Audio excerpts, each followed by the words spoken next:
Far from the mountains of South Azerbaijan, a new home flourishes. In Canada, our stories continue.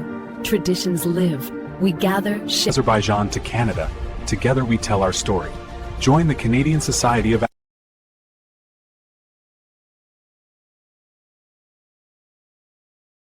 Geldiğimize göre Azerbaycan konusu hemşehrilerimize önemliydi. O yüzden çok sağ olun ki teşrif getirmişsiniz. Bağışlayın, benim sesim biraz ya aşağı ya yukarı. Çalışacağım biraz onu kontrol edeyim. Eğer işitmişseniz lütfen buyurun. İndi sesim yaxşı gəlir. Əsas yerlərində İndi yaxşıdır. İndi yaxşıdır.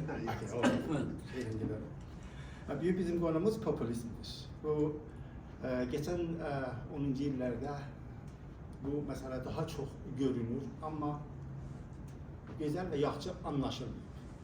O yüzden meselenin başlamadan önce yani popülizmin tehlikelerine ve xətərlərinə baxmadan önce popülizm nedir ona bir göz atalım. Burada ne gelir, ben burada ne diyeceğim ondan farklıdır. Burada kaynaklar var ve İngilizce gelir, isterseniz bakabilirsiniz ama benim sözüm ondan daha çoktur. Yani o örnek olarak sizinle paylaşırım.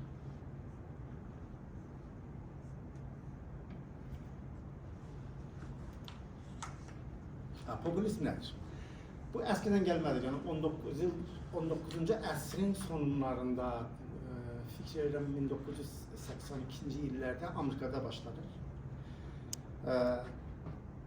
Təqribən o zamanlardan bugüne kadar 2000'den çok kitap, yazdı ve məqalə çıxıb. Ben bunu düşünərdim ama bu kadar bilmezdim. Geçen 2 həftədə baxdım bu qəziyyəyə, gördüm xeyr, daha çok. Hatta bərnamələr var, danışıqlarda ve üniversitelerde ders deyirlər bu konunu, popülizmin. Ve bu popülizmin sağ qanatlı ve sol qanatlısı var. Avrupa'da, Amerika'da başlanan ama Avrupa'da daha çok sağ qanatlı gedir. Sağ qanat daha çok nativizm, nationalizm, o mənfi cəhətində, yəni millətçilik ve o birisi əqəllilikləri baltalamaq, onları zəifləşdirməklə geçir. Solda da daha çok ekonomik meselelere dikkat ederler. Bunları bazen bakar. Mesela Trump bunun en özel ve bariz örneği sağ taraftandır. Ki özellikle Amerika'da geçen problemlerin hamısını immigrantların mesela üstüne salır. Burada danışa dikkatimiz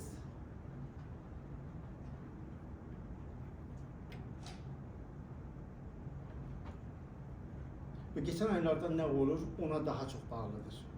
Çünkü bu popülist meselesi daha çok gün be gün işlenir ve bizim bunu bilmemiz çok önemlidir.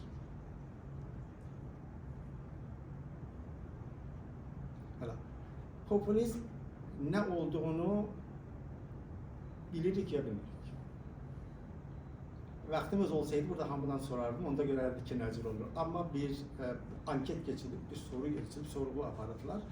Ve o ankette 3 kişinin tarafından geldi. Andrea Wagner, Anna Bergovic ve Dorian Krogi. Ve bu Akta Politika, yani International Journal of Political Science'da da çap olubdur ve Springer Nature Link sayfasında da vardır. Ve bunun özetini ben burada indi tercümesini okuyacağım. İngilizcesi de var. Vatandaşların popülizmi necə kabul ettiğini ve özellerini popülist, özlerini veya popülist veya antipopülist kimi bilip veya bilmemegini araştırmak için Kanada'da, AB'de yani Amerika'da, Fransa'da ve İtalya'da sorgular yani anketler geçirdik. Şaşırtıcı ki cevap verenlerin çoğu bu terimi başa düşmür. Hatta bu ülkelerdeki biz dedik bilgesel bir ülkedir. Popülizmi popüler ve məhbub olmakla veya cemiyet ve nüfusla iştibah edip aynılaştırılır. Tekçe cevap verenlerin küçük bir kısmı akademikler tarafından ileri sürülen popülizm tariflerini anlayıp ve bu terimi halk merkezçiliği veya anti-elitizm ile bağlandırır. Burada bir elitizmi ya elit meselesini o nohba ki deyilir. Onu ben biraz burada açıklayayım ki hamımız bir fikri olaq ki mən nədən danışıram burada. Nohba İran'da ayrı mənada gedir. Yani o kəslər ki mütəxəssislər, danışığa gediblər, bir bacarıqları var. Amma o ölkələrdə iki mənalı gedir. Biri odur, biri də o ruhi hakimdir. Mümkündür hakimiyyətdə olan Trump kimi heç bir şeydə çox anlamasın. Çox müşavirlərin ya o populist hərəkətli fikirlərinin yürüsünün dalınca desin.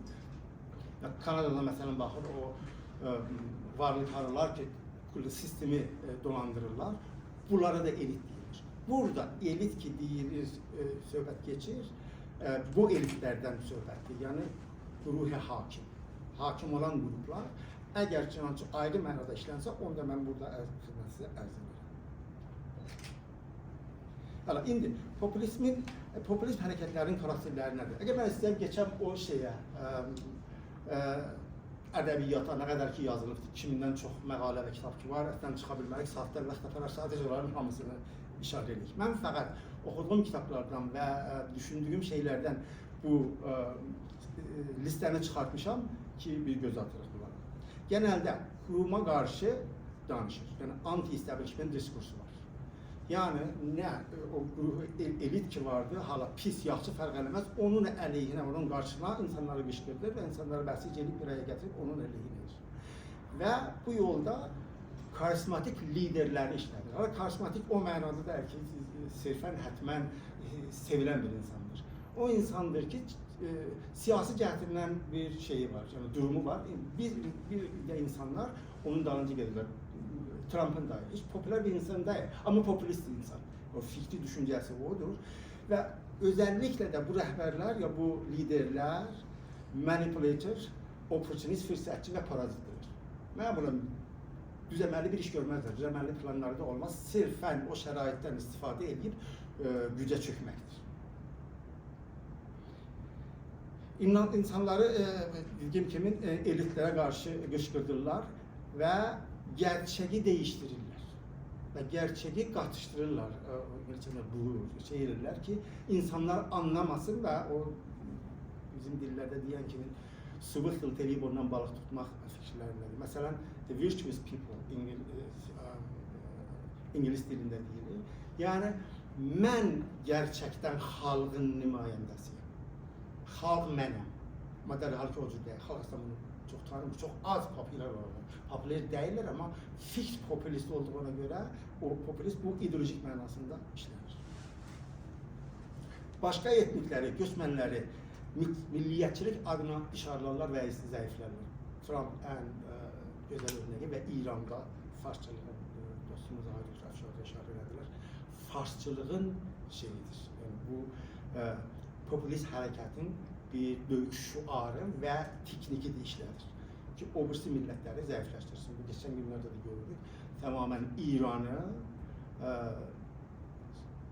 bu fikirlərlə aparırlar ki, sadəcə İran farsdır. Əqəlliyyətlərə qarşı, məsələn Azərbaycan'a qarşı görürdünüz təzahüratlardakı var idi. Azərbaycanlılar separatistdirlər, İran'a düşməndirlər. Halbuki böyle bir şey yok. Yani olsa da bunlar deyən kimi deyil. Odur ki, bu tikniləri bunlar işlədirlər. Sorunları və məsələləri sadə və bəsitləşdirirlər. Oversimplifying the issues. Əmdən bu işi görürlər ki, insanların beynini bulaştırsınlar, istədiklərini yeritsinlər. Və ən güclü bir şeylərdən də budur, polarizasyon yaradırlar. Yəni, kutuplaşdırırlar, təzad cinahlar yaradırlar ki, müxalifəti zəifləşdirsinlər. Müxalifət bir-birinlə bərabər olmasın ki, bunun əleyhinə çıxsın. Şayələr və yalanları insanları təhrik eləmək için kullanılır. Yani yalan deyərlər, Trump'a hər nədirsən, nələr deyər ki, fake news, yani disinformation. Və bu Cumhuriyet İslami'də də sadiqdir, İsrail'də də sadiqdir, Kanada'da da sadiqdir, bu işləri görürlər. Yani bu hərəkətdə olanlar, bu teknikləri işlədirlər. Çalışarlar hikayəni və rivayətləri, o məsələlər ki, necə gedir, onu kontrol edib insanların düşüncəsini kontrol eləsinlər. Tamam, baxsaz burada, tamam o əxbarlara, news ki gəlir bizə, onlar hamısı kontrol olunur. Və istəyirlər ki, insanlar və tüdə və kütlə, onlar istəyən kimin düşünsün və istədik şeyləri aparsınlar.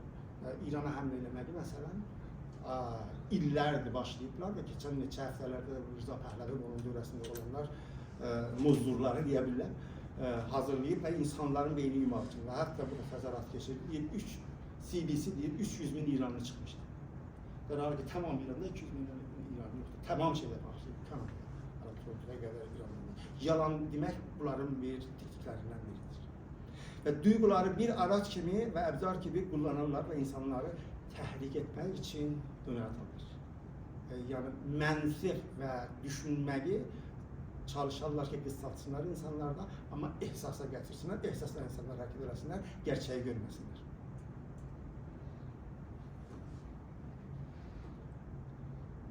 Və saxta xəbər və başqalarını suçlamalar. Özlərinin əslində şeyi olmaz, günahı olmaz, tamam başqaları. Və bunlar ki, özləri üçün virtuous people bilirlər, yəni o gerçək people bunlardılar. Başqalar, hər kəs nəsə o düşməndir və bunlara onları təbiətən suçlayıb, onları qınarlar hər şey üçün. Və ən önəmlisi bu sonda budur. Kitle və tüdəni bilinci olmadan geçici və hızlı bir geçiş güc değişine aparırlar. Yani insanlar anlamadan önce o değişiği yaradarlar. Bir tane de kitap yazılıbdı, dikkat ederseniz belki de bazıları tanırsınız. Naomi Klein adında, bu soldan da əsliyeti büyüktür. Bir kitap yazıp The Disaster Capitalism, The Shock Doctrine. Orada bu kitapta değil, çok açıklayıp təhqiqlərlə. O zaman ki, eləyə bilməzlər bu establishment'te olanlar, gücdə olanlar, bir polisini yeritsinlər, şok yaradarlar, bir event yaradarlar. O eventə xalq məşğul olanda o polisini geçirtirərlər. Mən heç şaşırmam əgər bu İrana həmlə eləməyin dalından sonralar ayrı planlar çıxmaqlar. Ehtimalı çok-çokdur belə bir şey olsun. İnsanlar bu savaşla cənglə oynadık, dalında başka şeyler çevirirlər. Və ona baxmalıyıq və onu anlamalıyıq. Və bunda da bir tane teknik işlədirlər və adı da budur İngilizcə. Transactional Mobilization versus Transformational Organization. Bak burada təriflər, o da onun təriflərdir. Və buna göre de çok yazılar vardı. O yazanlardan biri şeydi, Harry Hahn, PhD, John Hopkins Üniversitesi'ndə direktördür. Və bir tane de kitap yazıb, Grassroots Social Movements. Onda açıqlıq genellikle necə bu sosial movementlər formalaşır, onları necə müdiriyyət yönetirlər. Və bir şey mən illər öncə İranda olanda oxumuşdum, şəriəti bir şey yazmışdı, çox cəlib gəlmişdim, amma hərət kələdi zehnimdədir. Bidun ağahi tüde yek enqilab faciəsi. Yəni, enqilab tüde, xalq və kütlə bilməsə təbiətən şeydir. Amma mən fikir edirəm, söz düzdür, amma naqızdır. Nağız olmaqla mən belə təxmin edirəm öz fikrimdən. Bidun ağahi tüde yek enqilab isarətidir. Fəqət faciə və bir müsibət deyil. Əgər insan bilməz, bir hərəkətə qatılırsa, bu hərəkətin sonuçları hara gedir və onda gücü ələ artırılmasa irşad edəcək. Və bu Azərbaycanlıların başına çox gəlirdi. Məşğuliyyətən bugünə qədər baxın. Və hətta sonunda da Pizişkiyan təəssüflə qurbanı eləyib və qüdrətin davamını gətirmişdir və görürlər. İndi buna göre ben biraz danışacağım çünkü önemlidir ve baktığım bu yazılara göre buna göre neçə bir şeyler bunun içinden çıkır ki önemlidir. Ve yazılardan biri de Group Mobilization in Populist Movements, Group Size and Protest Mobilization Across Movements and Counter Movements. Bu contribute.de, Deutsch, Alman'da yayılır. Ona göre yazmışlar. Çok güzel bir şeydi. Ve başkaları da var. Onların hamısından bakalım ve geçen karakteristik çıkıyor içinden. Büyük gösterilişler ve tezahüratlar hazırlanır. Rıza Pəhləvinin şeyi dəqiqən budur. Büyük gösteriş. Ve büyük gösterişte gösterirler ki büyüktür. Gerçek büyük olmaz. Sosyal medyada falan da. Ona da birazdan sonra bir təhqiqat da Toronto danışmanında aparıldı. Onun sonuçlarını paylaşacağım size. İkincisi hibrit təşkilatdır. Yani hibrit organizasyon. Popülist aktörler genellikle içtimai hərəkətlər ve siyasi partiler arasındaki fərqləri bulaştırırlar. Yani İran'da mesela rejimin əleyhinə İran'da çok halkın çoxu narizadırlar. İstəmirlər.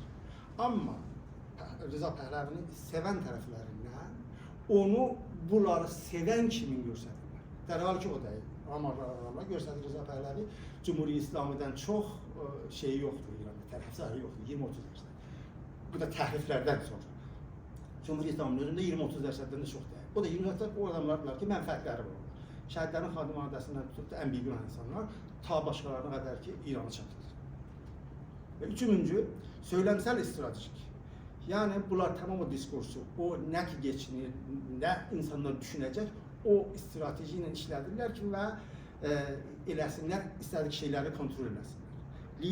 Liderlər mürəkkəb, kompleks məsələləri sadələşdirmək üçün qutubləşdirməni, yəni polarizasyon yaratmanı istifadə edirlər.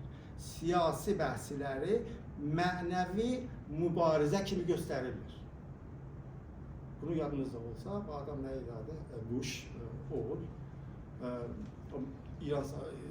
Amerika ilə Afqanistanda savaşı və hətta oranı bir Kristiyaniti ilə düşmənlərinin savaşı deyirdi. Və bugün Trump da deyir, başqaları da deyirlər və təəssüflə bu var. Yəni qarışdırırlar hər şeyi ki, ondan sui-istifadə edilsinlər. Və dördüncü, sosial media və onlayn şəbəkələr. Bu, təbiətən bu sosial media çıxandan sonra bu daha çox işlənir. Öncələrdə başqa idi, indi daha bu çox işlənir. Və bunda hətta bu qədər şey olub ki, Trump tamamilə öz istədiyi şeyi yeritmək üçün gedib öz sosial mediasını yaradır. Truth adında və yalandır. Yəni, adı yalan olmalıdır, ya oyun olmalıdır, populist olmalıdır. Nəysə, adam işlədir. Tamamən dünyada baxsan, bu populist hərəkətlər şəbəkələri daha çox işlədirlər və yalan dolanla və AI ilə şeyinlə, gücü ilə və onun köməyi ilə də daha çox işlədirlər. Hələ, indi gələk bu biraz ki şeyi anladıq. Yəni bu anlayışı mən sizinlə paylaşdım ki, nədir populizm, biraz bildik ki, nə cürdür. İndi bunun əsl məsələ ki, bugünün qonusudur. Bu populist movementin təhlükələri nədir?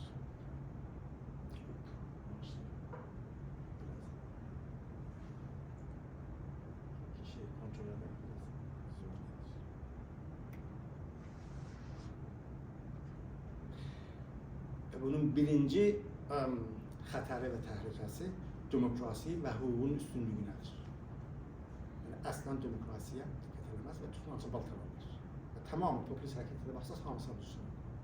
İkinci, azınlıqların, əqəlliyyətlərin haqlarını tanımazlar və onları zəifləşdirərlər və müxaliflərin arasında əmdən cinahbəndi yaradıb, yəni polarizasiya yaradıb, onları bir-birinə salır. Üçüncü, polarizasyon ki dediyim kimi və şiddət və xuşunətin artması. Tamam o ölkələrdəki populizm hərəkətlərlə değişim olub, hamısında bunları görür. Bahar Spring'dən tutdu, Cumhuriyet İslamının inqilabından bu yana, ta hətta Pezişkiyan işitə gələndən sonra Cumhuriyet İslamının şiddəti İranda daha çox alır. Niyə? Bir özünə şey axtarır, bir bəraət axtarır ki, o bəhanələrlə insanlar şurası. İndiki məsələn siz istədiyiniz adamı təyin edirsən, indi baxmalısın, baxmasan görəcəkləriniz ki, görmürlər. Sorumsuz və imkansız təklif vermələr. Bir şeylər deyərlər ki, imkanı yoxdur. Məsələn, Ağay Pezişkiyan gəldi, çox şeylər ki, bunu eləyəcək, bunu eləyəcək, heç birini eləmədi, eləyə bilmədi, bilir də eləyə bilməyəcək. Amma sırfən qüdrəti devam edib, əldə saxlamaq üçün və devam etmək üçün adam bu şeyləri qəbul edib, devam etmişdir. Uzmanlıq ortadan qaldırılır. İndi burada bu uzmanlıq o elit mənasında, noxbə mənasındakı deyirdim İranda işlənir. Yəni noxbələr, mütəxəssislər bunları götürürlər. Çünki mütəxəssislər çox şeylər bilirlər. Trump'ın kimi. Trump'a nə mütəxəssis desələr deyirlər yalandır. Fake news'dur, anlamırsan falan. Sadəcə o kəslər ki istərsə, baxın dövrlərində bunun müşafirlərinin çoxu doğrudan uzman deyirlər. Emotional bir insanlardır, ya bəlli çıxarları var, ona görə yaşıqlar qaranı görəsinlər və bu adam da öz çıxarlarına görə onları təyin edir. Odur ki, bu nuxbəlliyi və insanlığı və təhqiqatı, elmi məmulən baltalarlar bu hərəkətlər olanda. Dezinformasyon yayılması, yəni fake news, bunların hamısını təbiətən biz görürük bu hərəkətlərin hamısını. Və bunlar o təhlükələrdir ki, burada görürsünüz, hamısıdır. Və bunlara görə də bir neçə yazılar vardır, onu qoymamışam. Biri, When does populism become a threat to democracy? Yazanı Larry Diamond, Stanford Üniversitesi'ndə yazmışdır. Biri, Why populism is a threat to democracy? Michael Petru yazmışdır. Bu da CIC, International Political Science fikirleri jurnal o online'da, onda da çıkmıştır. Bunları yazmışlar arkadaşlar. Hala indiki hem tehlikeleri gördük biraz ve hem baktık ki nedir bu popülizm, neden istifadə olunur ve ne cür istifadə olunur. Bu gerçek örnekler nedir? En birinci ki ben düşünürdüm, İran'da o İnqilab adlanan hadiseydi ki 1357'de ya miladi ilində 1979'da baş verdi. Baxaq görək bu popülizmin bura qədər ki tanımışıq, nə cür orada görürlər. Onun həm karakterlərini, həm dikliklərini. İnqilab tamamilə popülizmin təməlləri ilə, ya foundationu ilə, bunyadları ilə gəlmiş. Baxarsınız hamısına hocam. Şahın nöqbə mərkəzli. Nöqbə gəlib buradakı mənada. Nə o İranda? O mənada da gedir, amma daha çox buradakı mənada təbəqəyə hakim ki, düzəltmişdi və geniş yayılmışdı. Nəzərlərindən istifadə edərək cədəli müstəzəflərin və müstəkbirlərin qarşısında tanıtdırdılar xanı. Yəni, müstəzəflərin haqqı yiyirmiş və müstəkbirlər, biz onlarla savaşırıq. Və bu şuarla gəlir. Və sonralar da gördük inqilabı, zidd inqilabı, tağuti falan bu sözlərindən ki, heç anlamadan, gerçekten kimdir bunlar? İnsanlara bu cür label verib götürürlər. Yadımda dostlardan danışırdılar. Ben o zaman inqilabın əvvəlində kiçik idim, ortaokuldaydım. Ama dostlardan bir danışqaha Tehran'da deyib, biz bəhs edirdik. O təzə sipaha girən, düşünməyən insanlar ki, popülist şeylərə inanmışdılar. Gəlirlər oradan bəhslərə qulaq asırlar. Adam anlaya bilmirdi, biz nədən danışırıq. Axırda dönürdü, deyin görün, siz inqilabısız ya zidd inqilabsız. Ben anlamadım. Adam ise inqilabı yapıp geçti gitti, hiç anlamayım adam. Ama zidd inqilabı adamı tuturdular. Yani bu həddə qədər popülizmi, tekniklerini ve foundationlarını inqilabda işlətdirir. İdeolojik değişikliği. En özel şeylerden biri ki biz inqilabın əvvəlində gördük İranda nə idi? Muhaliflər, çəpilər, marksistlər, İslamilər, milli qərarlar, liberallar hamısı bir araya gəlib rejimin əleyhinə getdilər. Və rejimi də bu şeylə sabit elədilər. Amma əslində dalda geçen oyunlar başka şeylerdi ki hemen popülist şeyler insanları oynadıb altında ayrı planlar yürürlər. Və İnqilabda da neçə şəxsiyyətlər var və popülizmin şeyinin lap önündeydiler. Onları mən burada söyleyeceğim. İranın inqilabında şəxsiyyətlər çox var. Ama bu neçəsi önemliydi əvvəldən o inqilaba görə onu diyeceğim. Xumeyni'ydi. Xumeyni əvvəldən ələm eləmişdilər. Hətta İran'ı aparmağa gətirmədi. Bunlar hamısı İslam şüurləri hərəkətlərdir. İngiltərə, Amerika və başqaları əlləri vardı bunun içində. Və ikincisi ən önemlisi Muntəzirdir. Bunu çox diqqət olunmaz yerində və bilinməz deməzlər. Ramiz bir cəlsədəydik Tehranda, çoxdan 30 neçə bundan söhbətdir, ruhu şad olsun. Mühəndis, ağlar yadımdan çıxdı, yadımdan çıxardı gəlsə deyərəm. Bunu tutmuşlar, o imzayı Nəvəd Nəxəri var, yadınızda olsa eşitmişsiniz, siz bilərsiniz, siz də yadınızda ola bilər. Onda adam zindandan çıxandan sonra biz çağırdıq biləsində bir söhbət olunsun ki, bu təcrübəsindən istifadə edirik. Vilayət fəqə görə bir söhbət olundu, sual verildi beləsinə. Dedi, valla vilayət fəqi əvvəldə Cumhur İslamda qanun əsasında əslən yoxdur. Və bunu, bu qanun əsasını əvvəldə onun şeyini yazmaqlığını mən yazdım. Dostlarım bir bunun içində mən yönetirdim. Apardık qoyduq Xumeyni'nin qabağına və orada Xumeyni özü döndü dedi, niyə burada istiqlal və azadi yazmamışsınız? Deyir, öz əli ilə o şeyin yazdı orada istiqlal azadlığını artırır. Sonralar iki əllə vilayət fəqih mətcah olundu. Biri Həsən Ayətidir, öldürdülər biləsiniz, bilirsiniz. İkincisi Muntəzir göbəlirdi. Muntəziri gəldi tamamilə bunu. Sonradan tövbə elədi, değişsən anladı ki, oyuna gətiriblər biləsini, bıraxdılar. Və odur ki, Muntəziri çox önəmlidir. Bu ideolojik cəhətindən inqilabı hijack eləmək üçün bu vilayət fəqihi işlətdilər bu popülist hərəkətinin içində.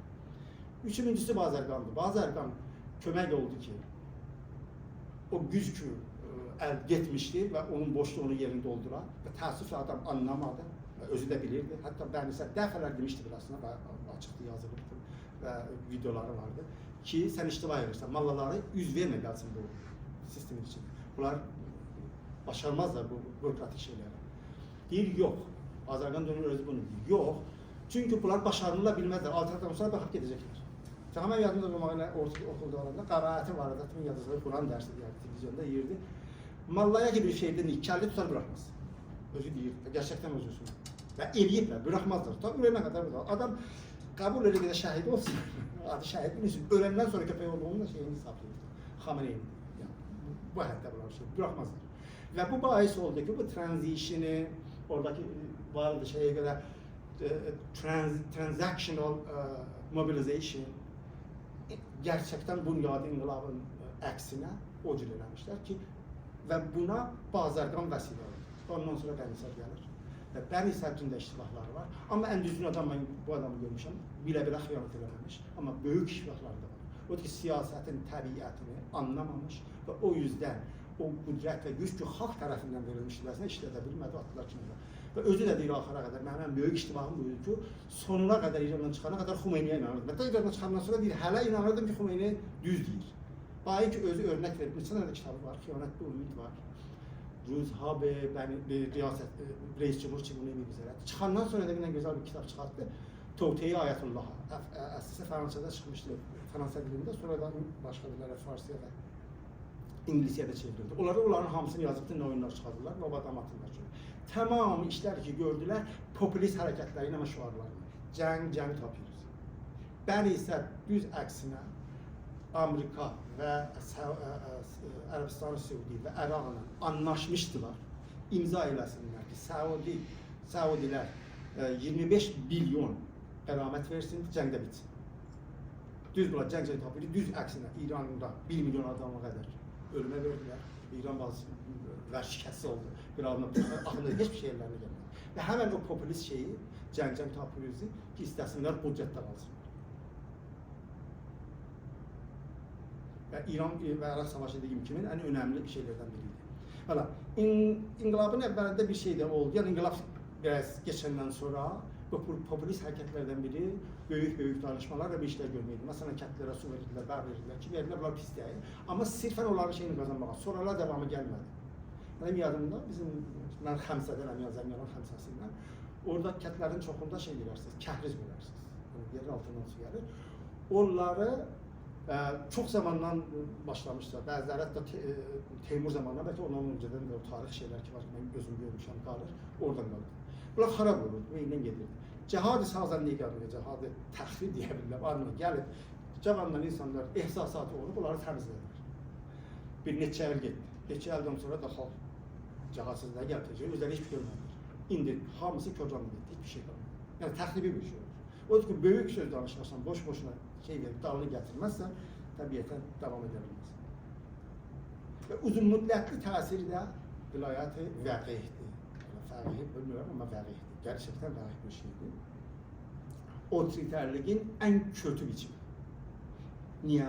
Çünkü özünü Allah'ın nümayəndəsi bilir. Allah'ın nümayəndəsini bildiğine göre her iş mübahdır. Təcavüzdən tutup hatta uşaqları öldürməyə qədər burada öz örnəklərimiz var çoğunlukla. İnsan, kızlar var, uşaqlarını zindanda doğururlar. Yani minlərlə işlər başına gəlir. Hamısı mübahdır. Təbiətən burada hər popülizmin şeylərdən en kötü qismlərdən biridir.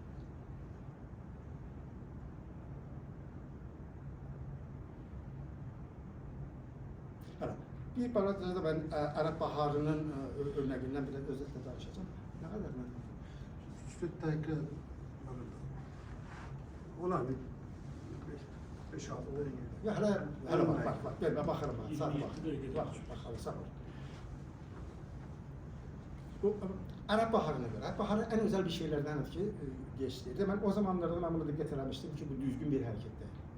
Tamamıyla popülist. Ve bunu fakat o sonuçlarını burada işaret edeceğim. Geçecek çok uzun meseledir ve çok kitaplar, makaleler buna göre de yazıldı. Başarısız devletler, Libya, Suriye, Yemen. Ve Bahreyn var, Bahreyn şəraiti biraz farklı çünkü Səudilər dalında ve əksəriyyət də Şii olduğuna göre onu ayrı cür kapattılar. Ve en otoriter diktatörlerden gelenlerden biri, Mısır, en güzel örneği ki Ertiş geldi, en totaliter olarak. Ve lidersiz inqilablar ve çoxlarında başaran bir lider yoxdur. Olmamasına göre təbiətən işler hamısı ters gelir. ve en kötü ekonomik yönetmenlik. Yani corruption zaten daha çok çoğaldı. Bu Arap Baharı İnqilab diyebilsek, güç değişiminden sonra gördük bunlar hamısı vardı. Fesat daha çoğalmış bu ülkelerde baksın. Tamamen hamısı şeylerde, məqalelerde yazılıp vardı. Ve ideoloji ve mezhepsel şiddet artmış hamısı. Hatta Türkiye'ye kadar ki dostumuz Ağay Erdoğan mezhep meselesinde ve bu tarafa biraz dirençli olduğunu göre onlardan biraz istifade ediyor. Türkiye bunlara kaçıştırdılar, farkı var. Sonuçta her şey Batı'nın, özellikle ABD, Fransa ve İngiltere'nin istediği menafileridir. Baksa da arkada ola gidirler. O milletlerin hiçbirine hayır geçmedi bu Arap Spring'den sonra. Şimdi bugün ne olur?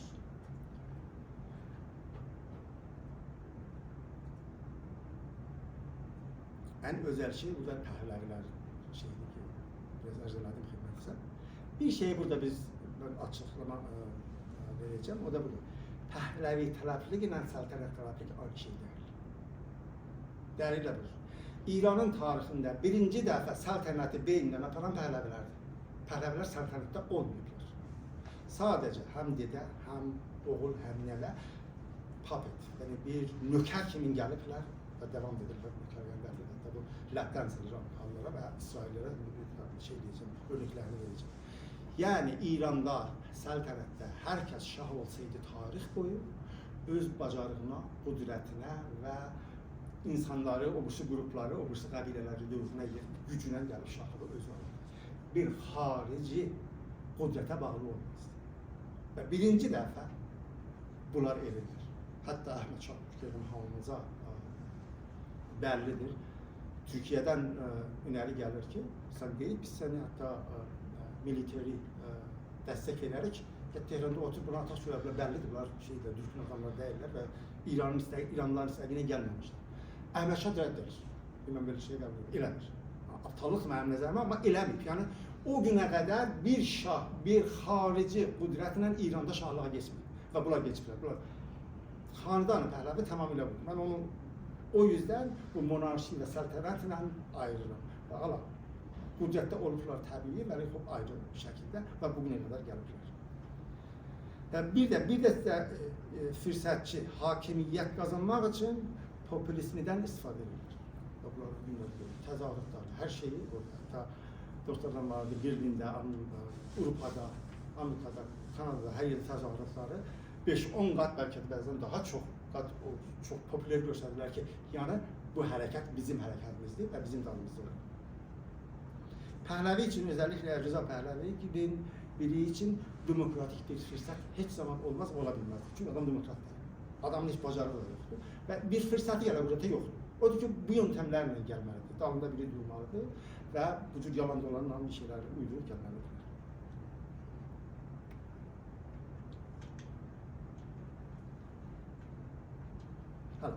İndi Amerika ve İsrail aslında Zihniyonizm, İsrail Zihniyonizmin military bence ülkesidir.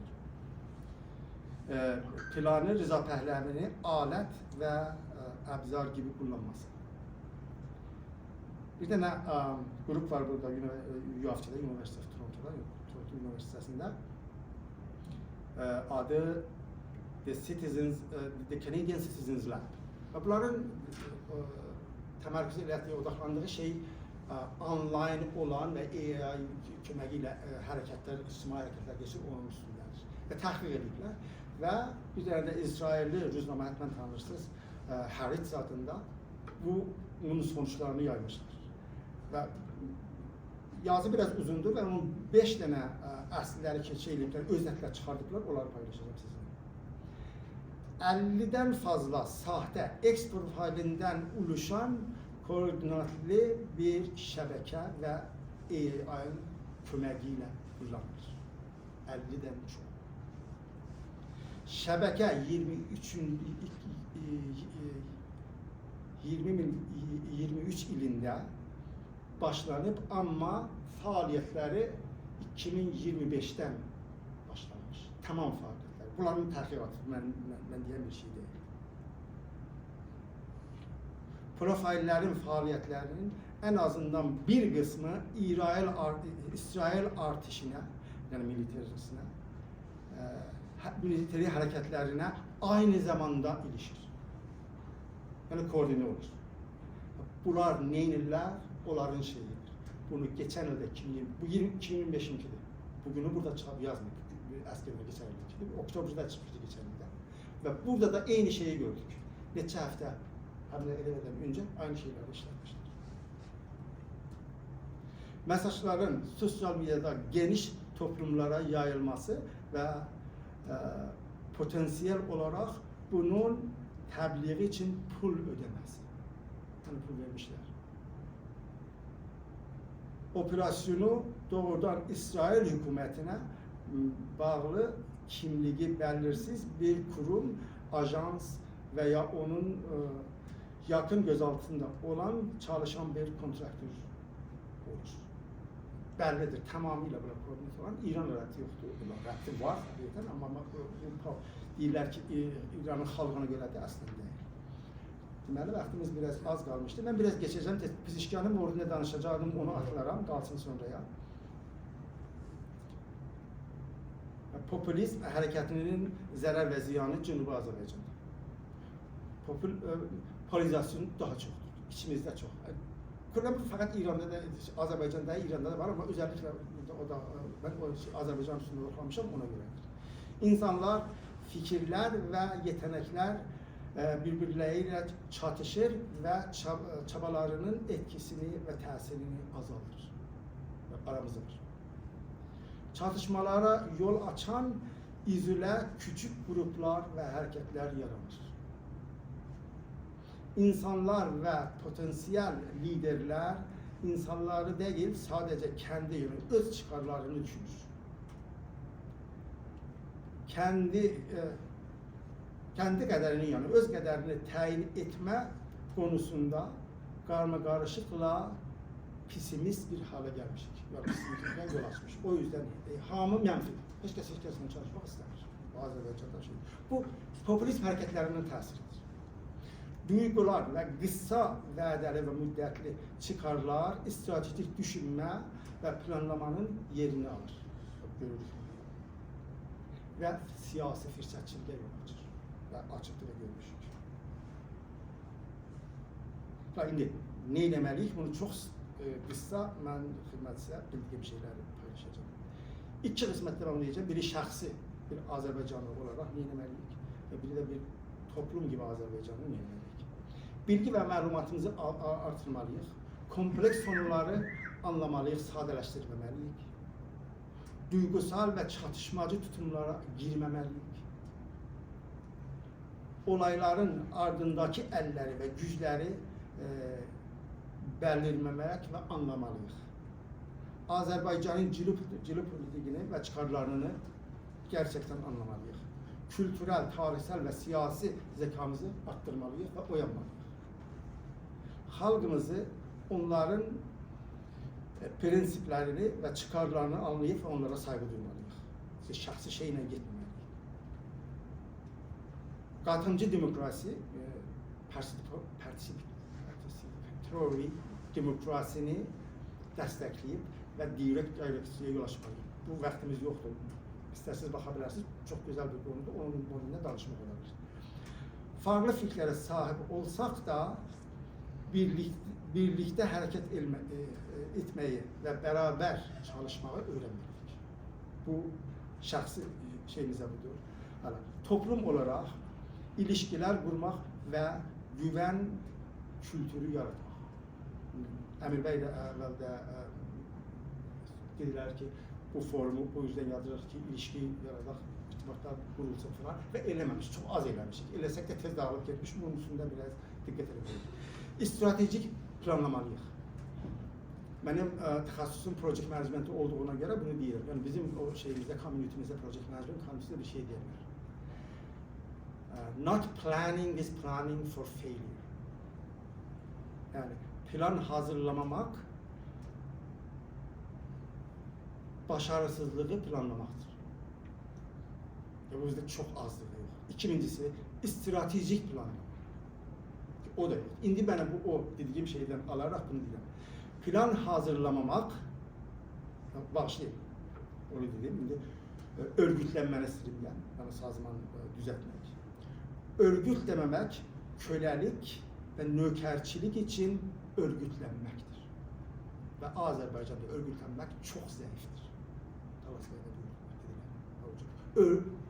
Örgütlənməliyiz. Örgütlənmək o mənasında istilah alacaqsın. Yəni beraber olup və xalqın və bir toplumun gücünü anlamalıyıq və ona sahip çıxmalıyıq və dəyər verməliyik. Liderlik geliştirmeliyik. Düz aksine isteyecek. Herkes başını bozulsa hazırlık. Oraya ben. O yüzden izin vermeyik ne tanha gelişsin. Belki evvelden başını çevirir. Project management dünyasında böyle. Bir de project manager, belki mühendisler project management dünyasında işler bilirler. Project manager sen birbirine istebilmezsin. Çünkü sırfen ülke mesela master'ı var project management'da project manager olarak ya olmaz. Ben başıma geldi. Danışkadan çıkandan sonra dedim her şeyi bilen project manager var. Başladım. Hiçbir şey bilmirdim. Ya teorimi bilirdim ama nece yürüyeceğim, gerçekten bulacağım yok. Onu 10-15 yıl çekti. Hala daha özellikle örgütleşme ve lider düzeltmek zaman alır. O ki birbirimize sahip çıkıp ve bu aramızdan gerçekten bacarısı olan ve düşünen, bilen ve okuyan insanı ki bacaracak olan, yani sırf ona ki ülgendir onu yok. Ya mesela Emir Beyli, Viktor Serçe'dir, onu seçecek yok. Bu gerek bir belli bir temelleri olsun, onun üstünde seçecek ve geliştirerek gelecekte. Bir tane de yok. Devamlı gelsin, darlısı gelsin. Qısa müddətli qazancılar yerine stratejik plan yok. Əksərən indi düşünürük. Tamam bu kəslər ki, fəallarına çox ilə danışmışam, əksərən qısa müddət düşünürük. Mən bunu istəyirəm, gələcək boş ver, necə olsa olar, bir şəkildə olar, bir şəkildə olmaz. Bir şəkildə danışarsan, bunlar gələn 100 illik planlıdır. Və bizdə təəssüf yox. Və bir də stratejik plana sadiq qalmaqdır. Plan yazırsan, bunu qoyuyorlar, yazdık məsələlər, gəlib mən istədim, olmaz. Yəni bu planın dalısını gedirsin. Niyə? Planda iştibah olar, təsir edə bilərsən, improve edə bilərsən, oraya elərsən gələcəkdə, bərabərlikdə. Nəinki bir nəfər diktatör kimin gəlsinsə, mən deyirəm, o belə olsun, ya elə olsun və stratejik plan yazsın, ona kira olmaz. Və eləmişik bugünə qədər və görürük ki, nə yazıq ki, tamamilə bu problemin içindəyik. Və odur ki, özümüzə yol açmalıyıq. Sonuçta, bir neçə kəlmə deyim, bitirim. Əgər bilmədən, anlamadan bir hərəkətə qatılsaq, o hərəkətin hardan çıxıb haraya gedəcəyini bilməzsək, oyuna gəlib isarətə düşəriz. Və bu gerçəkdə görmüşdür və düşündür. Hər hangi bir hərəkətdə qatılmadan öncə hərəkətin motivasyonlarını düşünmək, araşdırmaq, təhqiq edib və hədəflərini öz və xalqımızın hədəfləri ilə qarşılaşdırıb və anlamalıyıq. Və bu bir gərəkdir. Yapmasak bunu təbii edildiğim kimi insanlara düşər. Ayrıca popülist hərəkətinin neden var olduklarını anlamalıyız ve insanları oyuna getiren hareketleri desteklememeliyik. Görürük burada mesela bu hareketlere karışmak bize hiçbir şey getirmez. Öz problemlerimize bakıp ona göre plan yapmalıyız. Ve odur ki çok dikkatli hareket edip ve uyanık olmalıyız. İran'da siyasi örgütlerin çoxunun kökü Azerbaycan'a dayanır. Hizb-i-Tülə, mücahidlər, çəpilər, Hizb-i-Tülərin İrəli çıxənlərin başqalarına qədər, sonra Kiyanır kimi gəlir, mücahidlər, Şərifi Vaqifi, Rizayilər, Səid Mohsin kiminlər gəlir. Sonra bir popülist şəxsiyyət olaraq Recəbi kimi insanlar gəlirlər, bir firqaya çevirirlər hər şeyi bərbad edirlər. Və hətta Musa Xiyavan kişilərində vardı, o birə düşünənidir, onu da başını yedirlər, gördük ki, necə oldu. Və hətta fədailərdən, Bijancədən, onun Patriyasının əvvəlindən biriydi. Və sonra da görürük kimlər gəlir içindən və nə cür edirlər və ikiyə ayrılır. Əksəriyyət və əqəliyyət. Əksəriyyət əksərən farsçıdır. Əqəliyyət, Əşrəf Xan Oğuzda gedir. Görürük ki, farsçılar girib və bu örgütlərin içinə bunları popülistləşdirirlər. O mənadakı toğuzu verim açıqlarımız. Odur ki, diqqət eləməliyik. Hər kəs gəlib şey. Hamımız bilən örnək Səttarxan Adarxan. insanlar düşmür, popülist kimi düşürlər amma sadiq idilər. Axırda da başlarına gəldi, onu gördük, təsvir etdik. Tək bir önəri olaraq özetleyecek olarsa, gerçek güç insanlardan, onların anlayış, uyanık ve değişim isteklerinden gelir. Yoksa popülist, polarist ve bencil hareketler halkı dışlayıp kenara vurar ve belirli azınlık kişilerin ya grupların çıkarlarını gözetleyip ve vurur.